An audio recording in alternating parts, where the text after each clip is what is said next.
Hello, and welcome along to Free to Play. It's a podcast about video games coming to you from inside the Newshub newsroom. I'm your host, Finn Hogan. You can actually see the Newshub newsroom behind me because of our fancy new podcast studio. Across the desk from me, it's Daniel Rutledge, Newshub Verticals editor. Thank you very much for joining us again, Daniel. Thank you for having me. And it's Mr. Xenjojay himself beaming in from the wilderness / his workplace because he cannot be in studio with us today. I am a virtual Digimon. You are a virtual Digimon. That's what I've always said about you.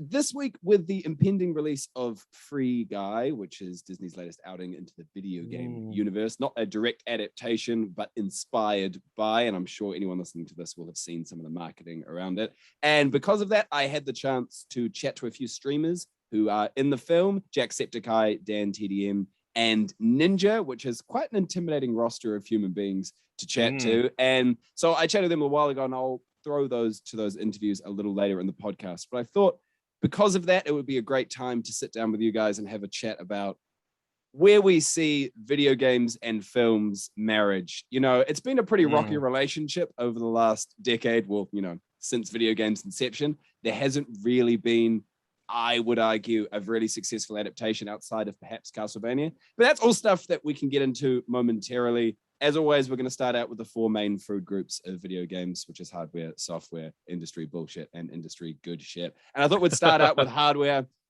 10 million sales for the PlayStation 5, despite many people not having one, despite wanting one. It's an impressive milestone. I didn't find it that surprising. I don't know. How did you find it, Daniel?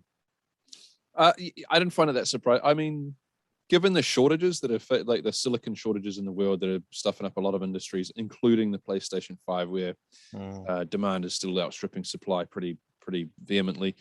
So on that ground, it was a little bit surprising, but the hunger is certainly there. Like, you know, yeah. So yes, I was surprised that it outstripped the PS4 at the same time because the PS4 didn't have these hardware component shortages. So yeah. Yeah, and I Variety did an interesting write-up on this, saying that PlayStation can't rest on its sales laurels. And they were saying that while they are outstripping Xbox, they aren't setting themselves up, in their opinion, for future success, because Microsoft's taking the hit now to invest in Game Pass and to grow the infrastructure outside of straight consoles, which PlayStation isn't doing to the same extent. So they're like, the things that Xbox are going to do now are going to come back to roost later in this life cycle. That's definitely true, but install base is really important, particularly at this point in a console generation's lifespan. And the install base of the PlayStation is, well, I'm saying that, I mean, it's not as important now to be on what your mates are on. Exactly. Because crossplay is so prevalent. So, yeah, I mean, but install base is still really important. You still probably want.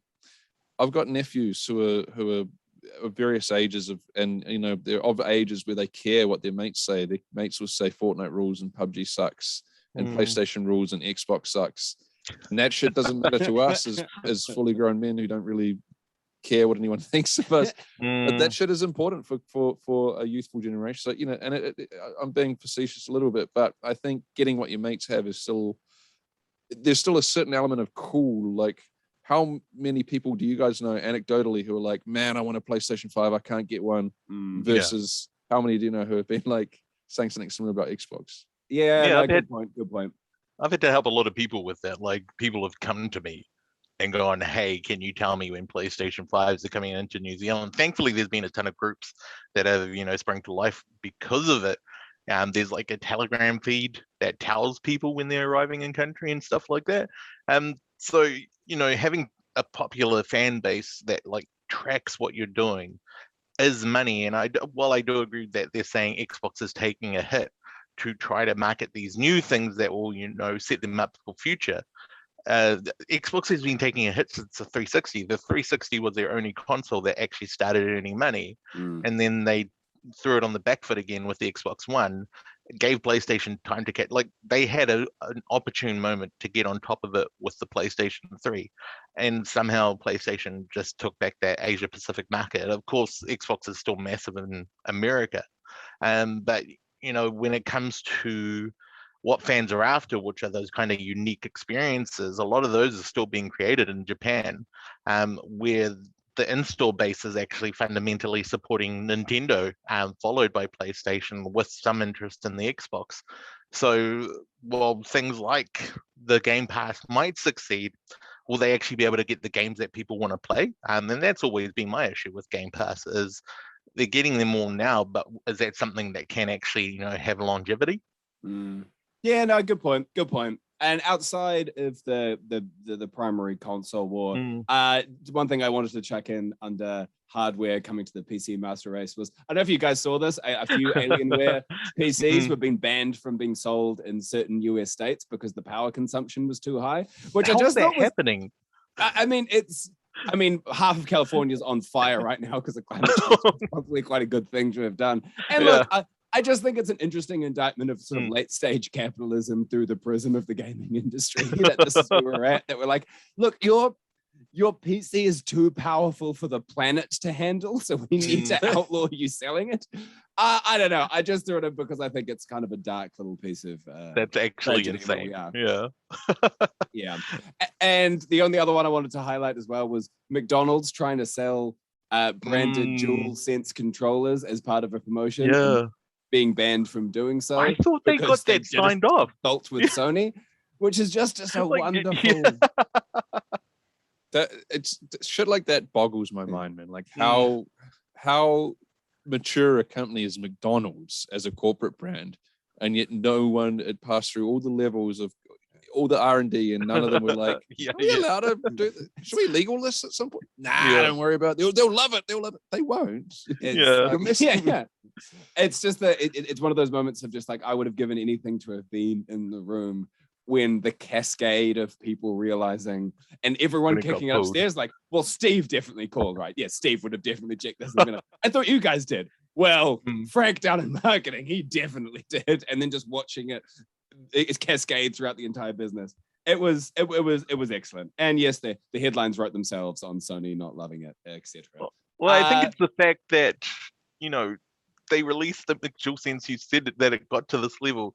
At no point did anyone notice the trademark that follows DualSense. So but also just comment, just stand. I mean, they maybe just thought, oh, it's publicity, it's good for them, but it's so it's so dumb. It's so dumb. And it might be, it's just hubris on a certain level. It's probably some high ups in McDonald's being like, nah, don't, I know better. Like someone being like, maybe we should, no, shut up. I know best. I'm rich. I also think it's an offshoot of I guarantee the people making decisions at the highest level were lumping this in the category of, well, we give away toys with the Happy Meal. And this is just toys in 2021. It's just a Nintendo controller or whatever they call it. And then just having all of the people beneath them being like, oh, it's not the same thing. Oh, okay, but you win a lot more money than me. And I have to do what you say.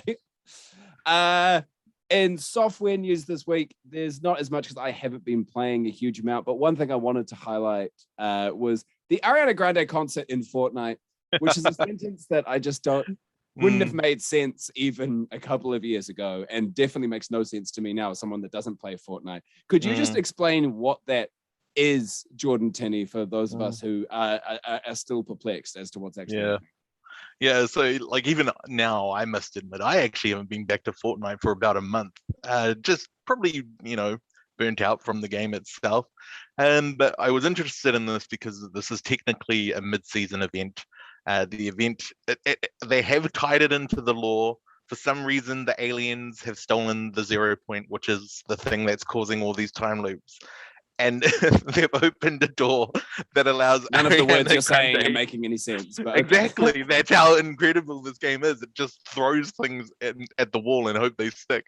It opens up a door to another dimension that Ariana Grande is populating, and she holds a concert that takes us through all the previous seasons, things we've seen before in previous seasons.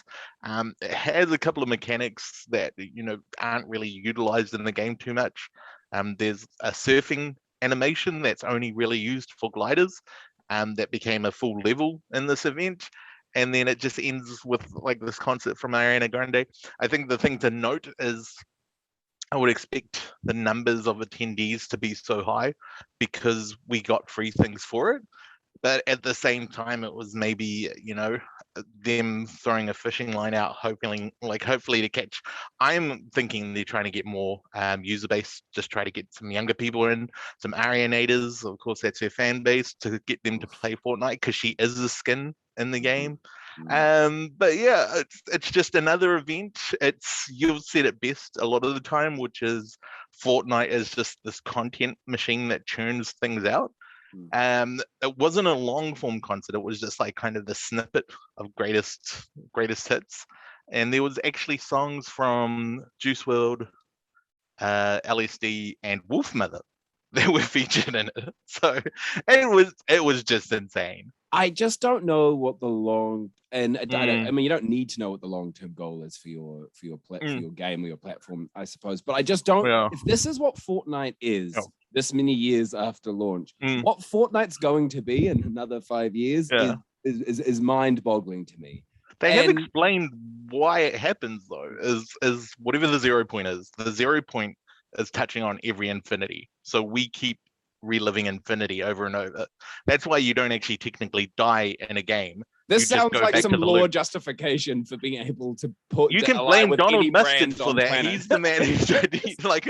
And there was a TikTok I saw where it was people developing Pokemon, but it would be the same for Fortnite, where it's two people are saying, and then one person sniffs some form of glue, and they come up with the lore for what Fortnite is. It's like, take another hit, Barney. Tell us what it is. So, yeah, I mean, you're right. It's insane. I mean, I think it sounds cool. I've just noticed I've got a mute symbol on. No, that's fine. You're meant. Yeah, that's meant to be there. Don't worry. Okay. Sorry, I think Ariana Grande concert sounds cool in Fortnite, just like the Travis Scott ones. But just a couple of observations from when you were talking there, Jordan. Firstly, the lighting effect on you makes you look like a wizard at the moment, and that's very cool. And secondly, the talk of the 0 point and infinity and this stuff. There's a crazy crossover between Fortnite now and these Facebook groups that I follow. They're all about like aliens and like being believed that you're actually an alien and stuff like that. So the 0 point and returning to source and all that shit. Yeah. So I don't know if there is an actual crossover, but it's pretty cool if there is, and I kind of want in on that because I fancy that. I wish I was in another dimension a lot of the time. Outside of Fortnite, I haven't been playing a huge amount, but what I have been playing, just wanted to give it a quick shout out, was Death's Door, which is available on Xbox and PC now. I spoke about it a little bit last time. I finished it over the weekend. It's just a perfectly polished little 8-9 hour gem of a game, isometric. As I talked about, isometric, Zelda-esque, but it's got that wonderful aesthetic combination, which I can't get enough of cosmic power and fantasy, coupled with really banal bureaucracy, which is what Control did really well. So you play a Reaper, so you're a little crow. Almost all the NPCs in the games are little crows who basically work for death, and they get sent out into the world to reap souls. But it's a really boring office job.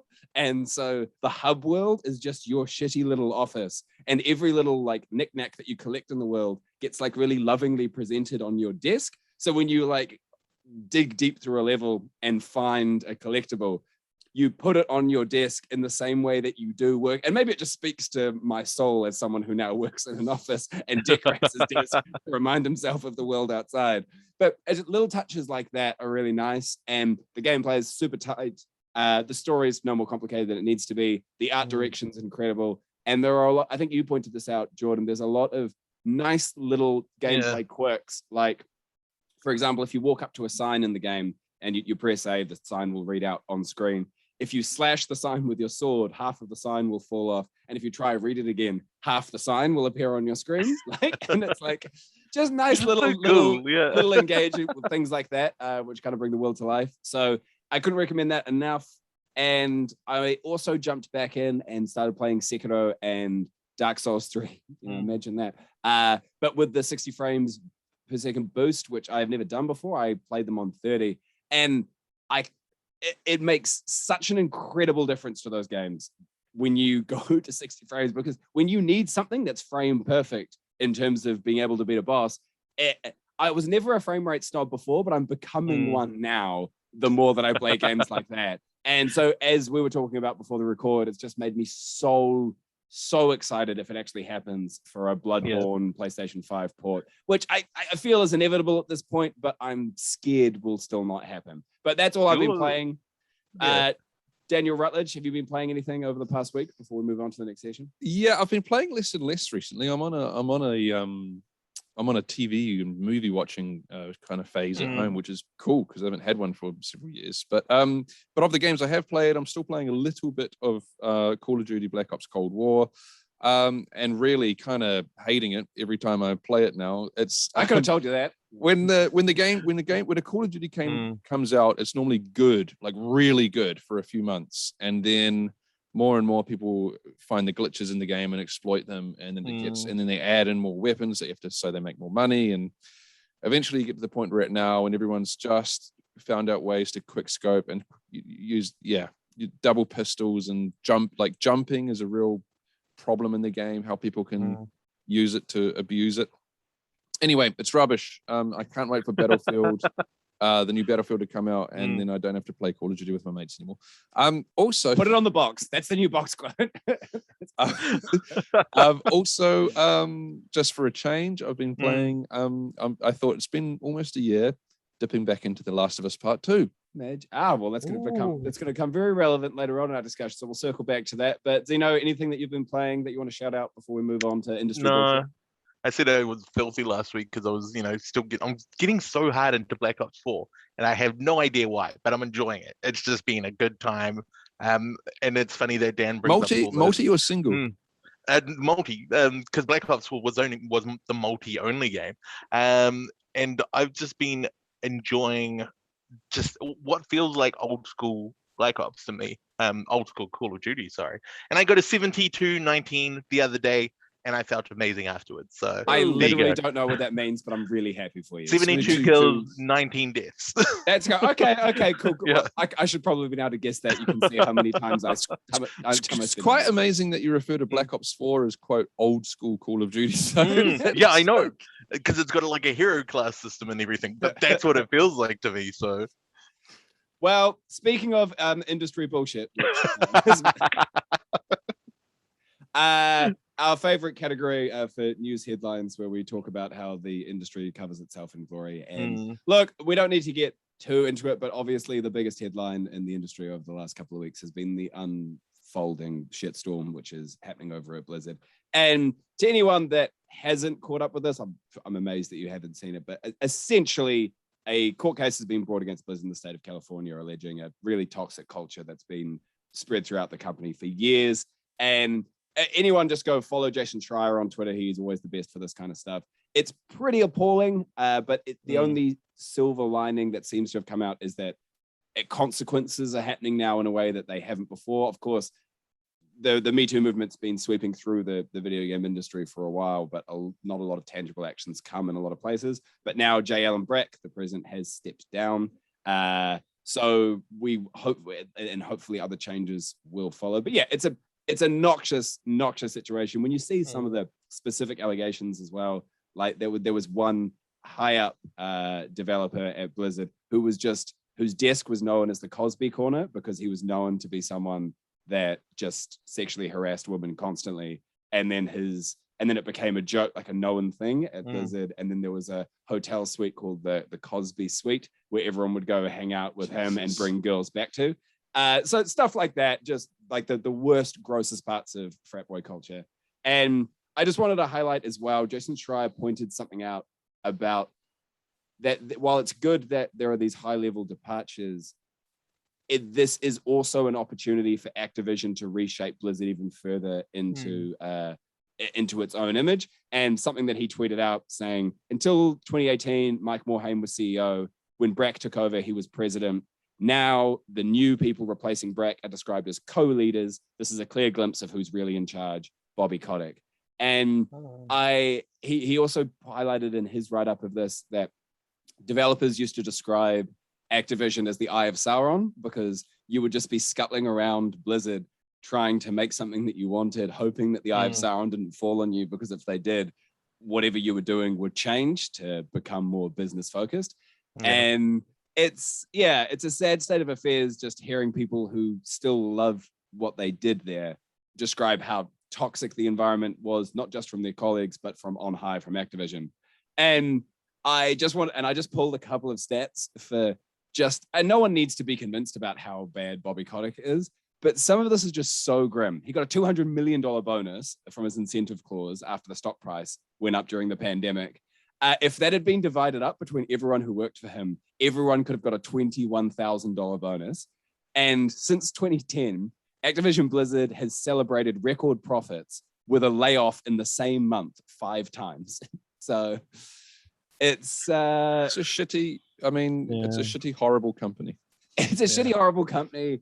And I don't think anyone needs to be convinced of that, but I like to think that the tide is turning enough now that they might not be able to get away with the absolutely egregious shit to the extent that they have previously. But maybe, I don't know, maybe I'm too optimistic.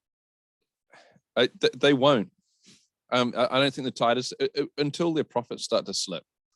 There's no way they're getting rid of Bobby Kotick when they're doing as well as doing. And if he welcomes got to be careful what I say here, but if he's a part of the boys club culture that they're talking about, then it's going to remain until he goes. I mean, you have seen some sponsors pull sponsorship for Overwatch League over the last couple of weeks. There has been a financial bottom line that not is enough impacted. of one. Yeah. You're right. That hasn't touched the sides, but if it really starts to actually hurt them, then we'll see. Oh, I think we may have just lost Mr. Jordan Tinney, but I think he will pop back in momentarily. Mr. Jordan Tinney. This is what happens when you record remotely. We're so relatable with our Zoom content. We'll just keep going, and then if he does not come back in the next couple of minutes, I will drop him a line. Yeah, I agree with you. Maybe I'm being too optimistic, but I do think there is an awareness of these issues, and there is I think for me, the video game industry is one of those industries that uniquely has become so economically dominant in such a short period of time that the mechanisms of scrutiny and regulation that would be on an industry haven't sort of kept pace with it. And now they're sort of scrambling to catch up. And I like to think that we're sort of starting to meet that point now. Well, I mean, I like the theory, Finn. But here's where I disagree. I don't think it has been. I think the video game industry is actually very old compared to a lot of other like tech startups and stuff that have kind of jumped to, like the ride sharing. A lot of internet based stuff is a lot newer, and as perhaps a consequence, has also got a lot of extremely shitty behavior in it. But yeah, I just don't think there's actually, unless there's litigation to change it or they're seriously hit in the pocket, it's not going to change. And we live in a time where Donald Trump became president. Like, you can just cheat your way through life, be an absolute prick, bully everyone, break laws, and still succeed. Like, that's just, Activision's not going to stop being Activision. Put it on a shirt. They don't need more money. And there he is. You dropped out for a second. Don't worry, folks. I know how to do an IP config / DNS / release / renew. We're back in charge, baby. We're back in touch, baby. Well, let's pivot away from depression just momentarily before we get into the substance. Cool world, guys. Cool world. Industry good shit. Just wanted to highlight Icarus launching on August 28th. I'll be chatting to Dean Hall from Rocketworks next week as part of a TV story for Newshub, but then I will also check the audio from that interview on the podcast stream. I think it's like sitting about 6th on wishlisted on iTunes right now, so it's massive. It was in the PC gaming showcase. Like, I really think that it seems to have struck a chord with people in a way that really could be quite huge for us. And I was chatting to Stephen Knightley, who's the CEO over there, and he was talking about how we've had about $500 million worth of gaming IP sold over the last 10 years when you think of places like Grinding Gear Games being sold.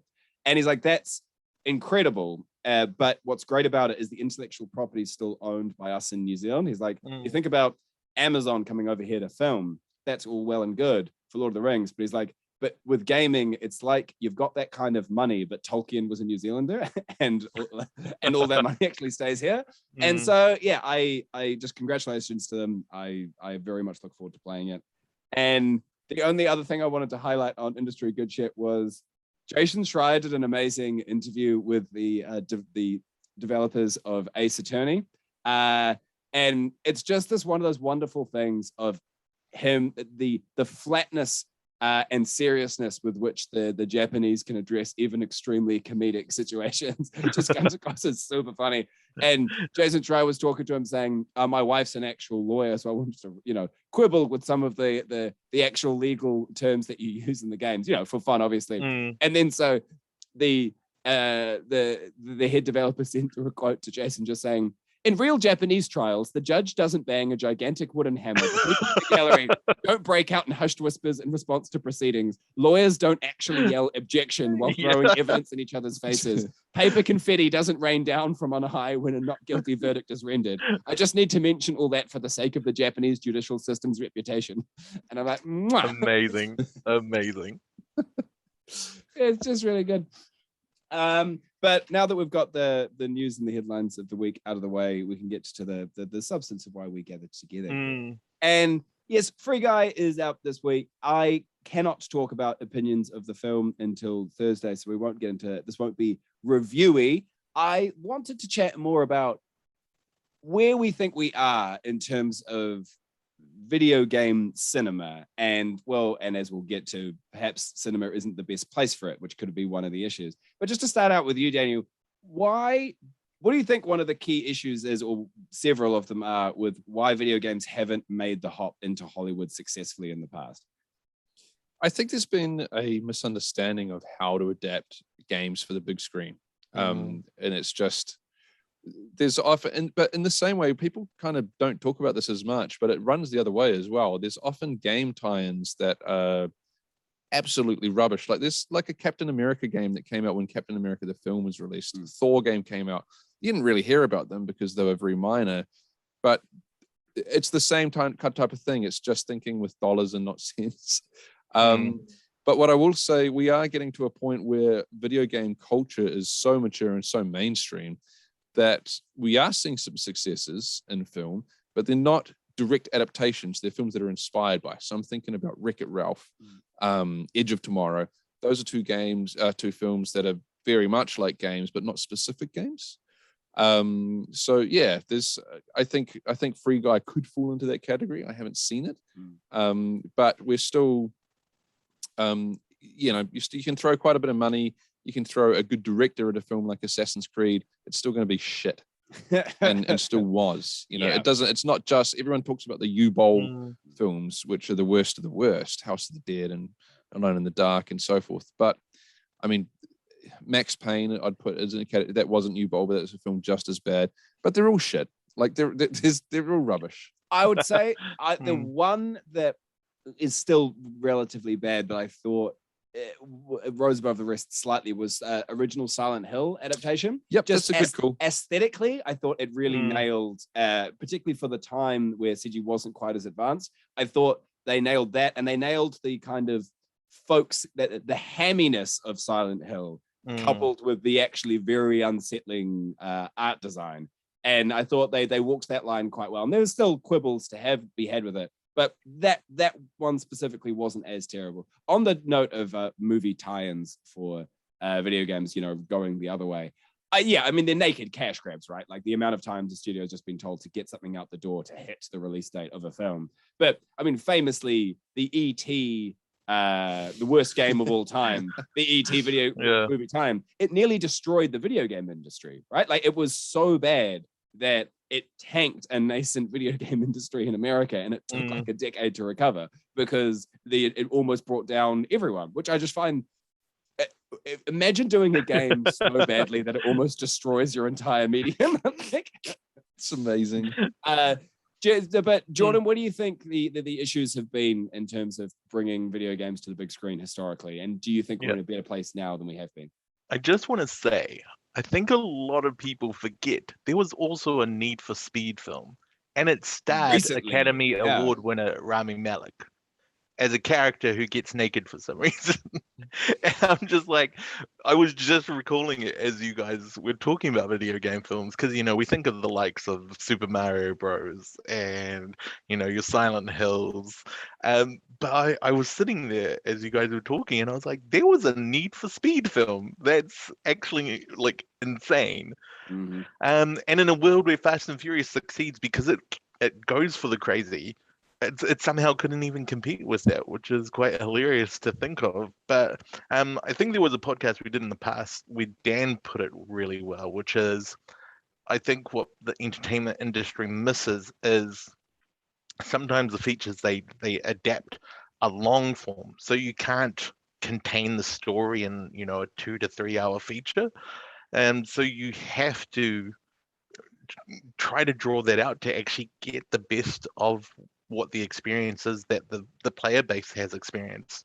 And I think there hasn't been a film yet that's done that, because they try to adapt those stories, whereas the Wreck-It Ralphs and maybe now the Free Guys do it well, because they just touch on what video games is to people. It's these fun worlds built around electricity and flashing lights and superpowers.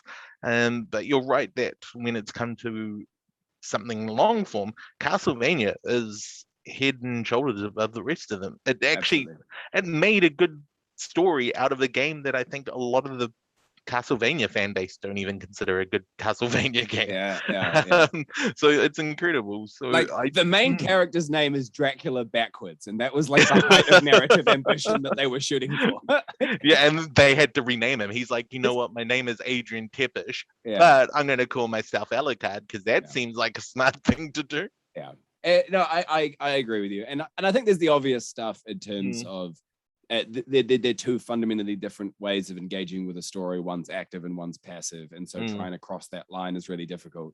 And I also just think it's something as simple as the generational divide historically. The gatekeepers of Hollywood would have been, I very much doubt, gamers themselves when they started bringing out some of the dross that we've seen over the last few decades. But I think that gap is closing, and I think the average age and ability to influence decision making of gamers increases, because I just do think we're seeing people who actually grew up with video games or have had a large amount of experience with them slowly filter through in higher level, like into areas of influence across many different institutions, like whether it be newsrooms or Hollywood. And so I just think it's being engaged with more seriously now, not just as a cash grab.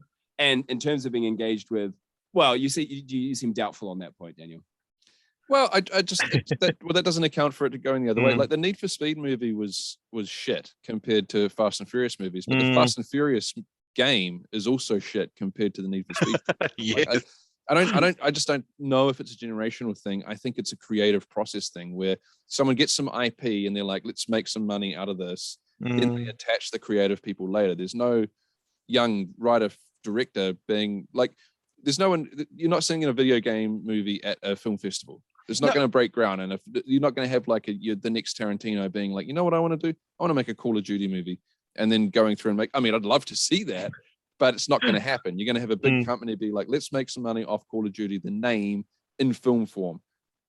Let's get an idea, then let's get this writer to pad it out, then attach this director. I know, absolutely, but the end result's always going to be rubbish. But I don't think they're mutually exclusive. Like, I think what you're saying is absolutely true, but I'm just saying one of the reasons that I'm optimistic that we might see some difference over the next few years is that you will have more people in more positions of influence, hopefully, who will actually know what they're talking about in a way that hasn't always been the case. And it's a minor, it's a very small hook to hang my hopes off, but I like to think that this is the trajectory. And I mean, as we could talk about with games being taken more seriously, I think the Last of Us adaptation on HBO is the perfect example. And you mentioned this in your Flix piece, Daniel, which if people haven't read, go to flix.co.nz and read Daniel Rutledge's incredible piece on this. You couldn't cook up in a lab a better collab of the people that they've got to make the Last of Us series. Well, you take it away on this, Daniel, because no one knows more and is more passionate about this topic than you. I wouldn't say that, but this, you're right. I think the Last of Us TV show is going to turn the tide. I have been slow to allow myself to to be vulnerable to being let down by this, but I really am now. I'm really, really, really excited. I think this is going to be not just a great video game adaptation, but maybe one of the best TV shows we see this decade. It looks incredible. But one last point is I think there's different types of video games when there's not so much different types of movies. There's certain games that you play where story is not important at all. I'd say Need for Speed is in that category. Call of Duty is in that category most of the time. But there are other games like The Last of Us where story is supremely important and a big part of the experience. But you're not going to look back and think, you know what, I really love the story of Super Mario Bros. Like no one does that, right? But we still love the games. But even Tomb Raider. But yeah, with The Last of Us, yes, this is a story-based experience. It did work largely because it was a video game, but I do think it can work. First of all, it's not a film. So the whole story, which is a 4-season story in the original game, is going to play out over 10 episodes of roughly about an hour long each, which seems about right. The game, in terms of the numbers, the gameplay is about 20 hours to get through Last of Us. But if you take out all the parts where you're dying and repeating those bits of combat and gameplay, and you take out the exploratory, like the exploration parts and the crafting, the very video gamey bits. Yeah, then 10 hours is about right in terms of straight length. So it's going to fit the medium, which is actually quite important. But the people who are involved, so Craig Mazin, who did Chernobyl for HBO, one of the highest rated TV shows of all time on IMDb. It was number 1 for a while, which a lot of things are when they first go on IMDb, but it still shouldn't be sneezed at. So this guy knows how to make really good TV. And the co-creator is Neil Druckmann, who is the primary creative force of the game. So with those guys at the head of it, and the fact that it's on HBO, you're already like, okay, wow, this is actually, that sounds really legit. But then there's these other factors that come in that just make it sound incredible. So Pedro Pascal was cast as Joel on the back of The Mandalorian season 2, which at that time it was the biggest TV show in the world, literally. So he could have chosen anything, and he chose The Last of Us, which suggests that they've got a lot of money for one thing, and that it's attracting talent in the world who could literally choose anything. So that speaks to just what a project is going to be. Then there was a report came out of Canada where they're shooting about how much money they're spending on it. And he said in excess of 8, I can't remember the exact number, but it was 8 figures. It was tens of millions, right? Per episode. Yeah. Which puts it in the category of late era Game of Thrones and Lord of the Rings, the Amazon show. It's like one of the most expensive TV shows of all time. Then on top of all that, you've got who they're getting to direct each episode. And Neil and Craig, I'm assuming it's been their choices. They're choosing like hot young directors from the international film market. So people who have won film in certain regard category directorial awards at the Cannes Film Festival. And then this other one who won the Academy Award for Best Foreign Film last year. So like of the last 3 years specifically, so really new, fresh, international, non-American, like amazing film festival style talent to just actually direct it.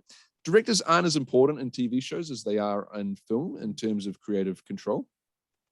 But it's just another sign of like, holy shit, I just wouldn't have put that down on paper.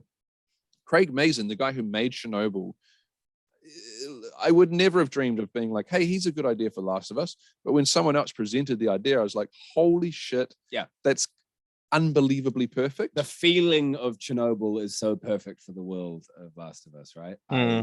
I couldn't be more excited. I'm exactly the same. If you'd asked me to draft up my dream team to make it, I think I would have included him 100%. I'm with you, Daniel. I think, and once you have, if this turns into, which I think it's got the potential to, like at least in the critical sense, something like The Wire, something that people just agree with is just the best of its form. But hopefully we get an almost Game of Thrones-esque like groundswell of just international popular engagement with it as well. And selfishly, I want that because then what that would mean for Last of Us 3.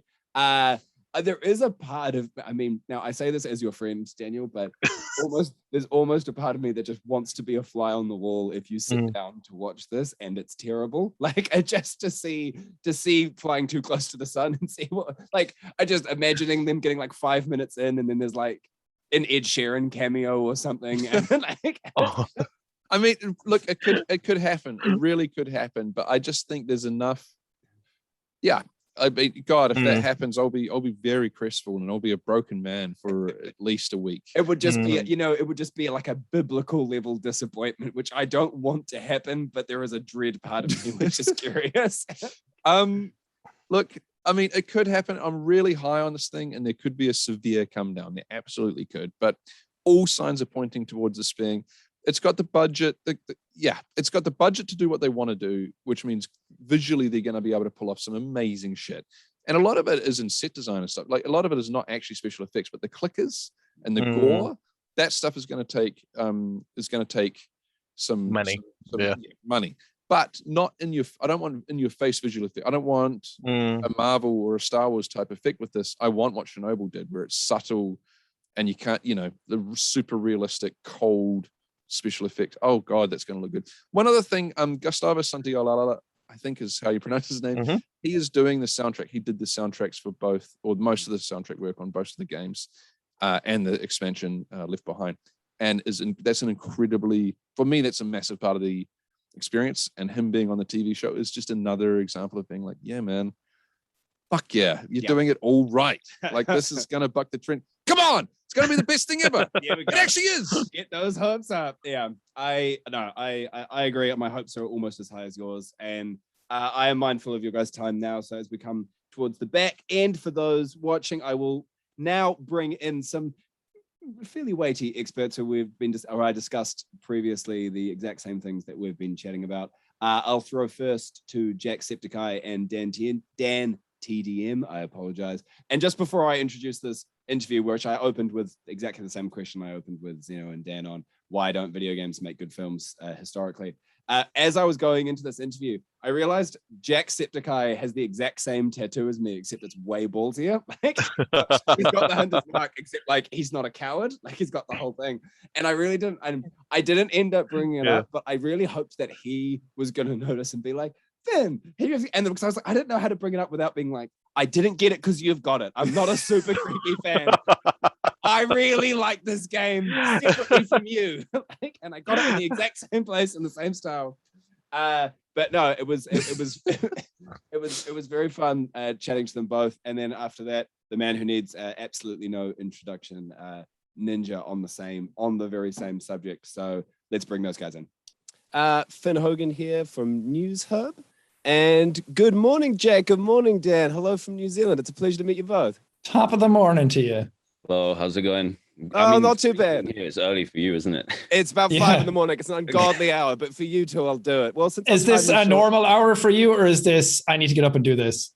I very much dragged myself out of bed for this, but for you guys, it's worthwhile. We'll make it the best interview. Well, since our time together is short, I'll just get straight into it. And a question for you both, but starting with you, Jack. I think it's probably fair to say video game films have had a fraught relationship with quality over the years. And I was just wondering if you could point to why you think Hollywood have struggled with making video game films that connect with audiences, and what sort of sets Free Guy apart from some of those other films that maybe didn't land as well. And I think they're just coming at it from the wrong angle. I feel like it's a lot of talking heads in Hollywood who see how popular a video game is, and then they just try and think like, well, we make movies, let's just slap a video game onto that and then do it. But that's kind of all it is usually just kind of like a coat of paint. And that's it. And then they don't really try and do anything new with it or anything different. But like Free Guy doesn't take an existing game. It doesn't take an existing franchise. It just does its own thing. And I feel like that works to its strength the most, because then you can just do whatever you want. You don't have to worry about pissing off the fans of a game that doesn't exist. Yeah, right. Dan?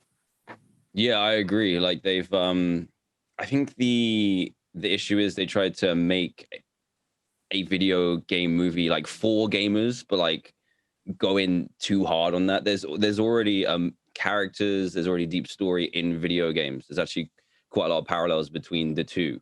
video games and movies. And I think they just tried too hard to make it appeal to gamers by using, I don't know, buzzwords from gaming, and then just slap the characters in there that everyone knows and loves and just think it's going to work. Whereas Free Guy does it in a much more naturally and convincing way, I think.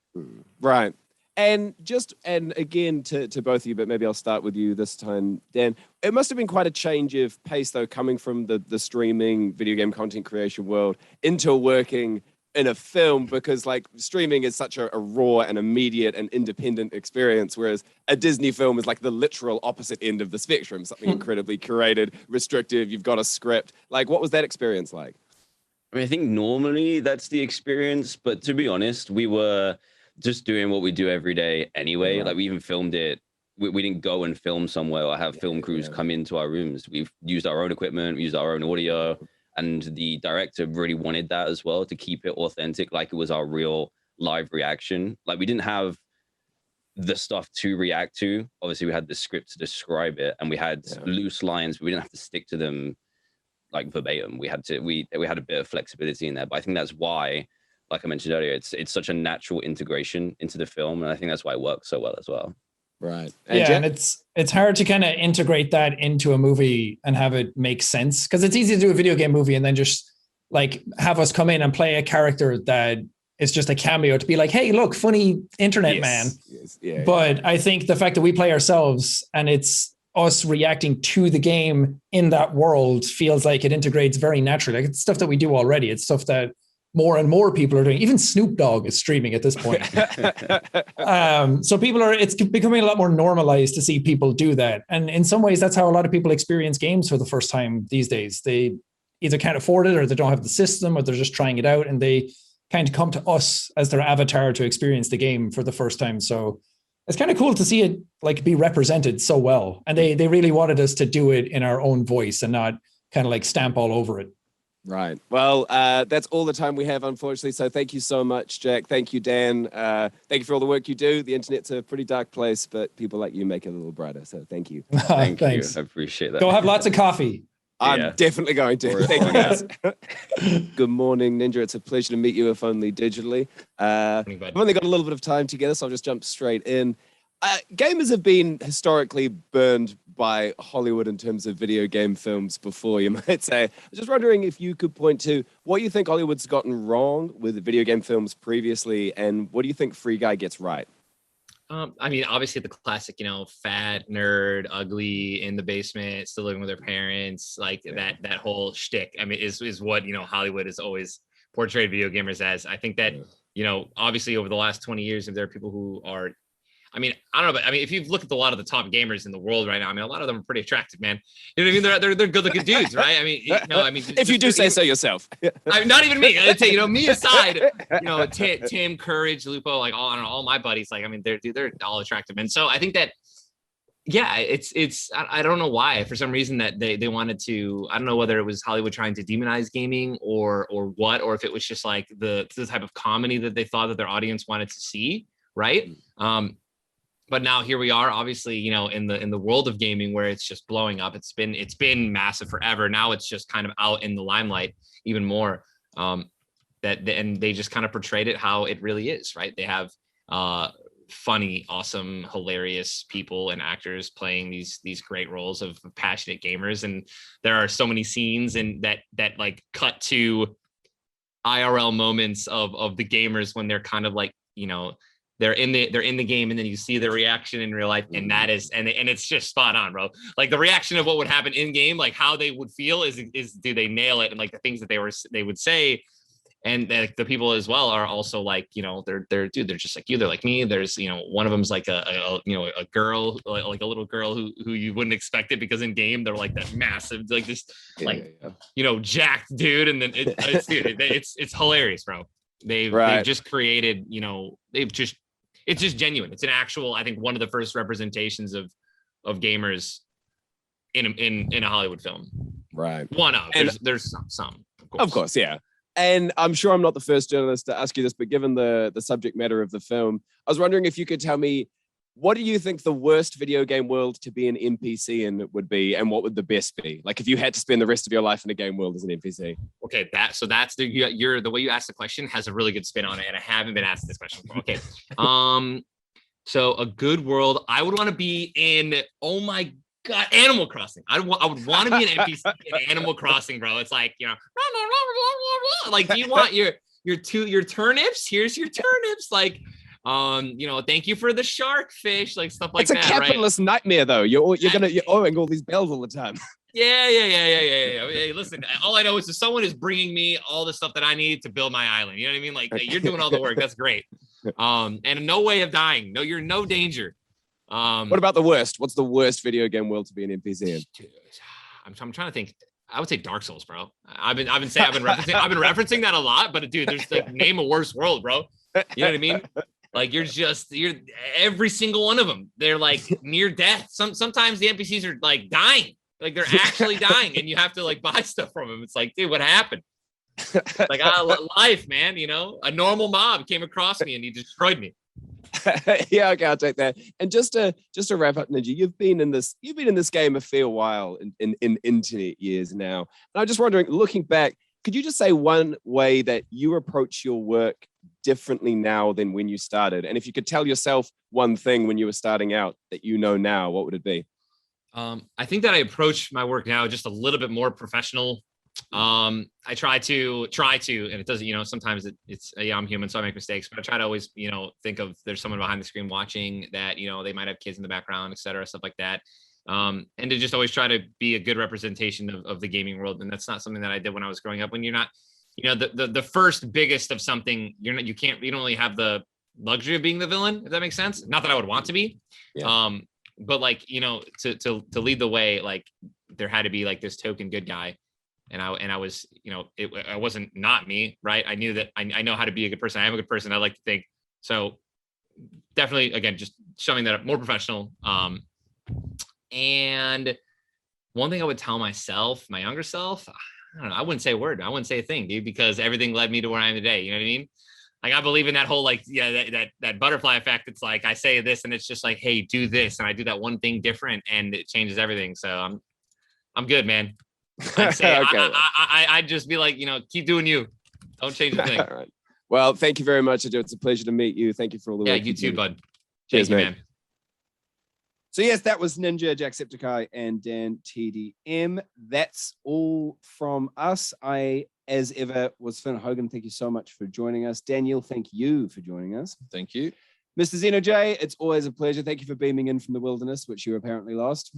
That's all right. I just wonder why you didn't tell Jacksepticeye that you would give Hidetaka free feet pics. Yeah, look, I had limited time with him. You know. I think he would have been into it. He's got a good sense of humor. We'll be back again next week. We will with an episode all about remakes and remasters, which hopefully Daniel Rutledge will join us for again. I did an interview with the design lead of Diablo 2 Resurrected, and I will just stress this interview was conducted before all the stuff came out that we've just been talking about with Blizzard, and he is a member of Vicarious Visions, which has been bought by Blizzard, but is a separate development team, just so you know that he is insulated from the terrible drama that's been happening and why I didn't raise it with him. But yes, it was a really great chat. We got into sort of the nuts and bolts of how you resurrect something while keeping its soul intact. And I think after the lessons they learned from Warcraft 3 Reforged, I think, and with Diablo 2 being as iconic as it is, was a very good chat. So look forward to that. And as I said, I'll also be throwing up the audio from my chat with Dean Hall ahead of Icarus coming out. So a lot to look forward to. But until then, thank you guys for joining me. And thank you very much for watching / listening. And we'll see you next week.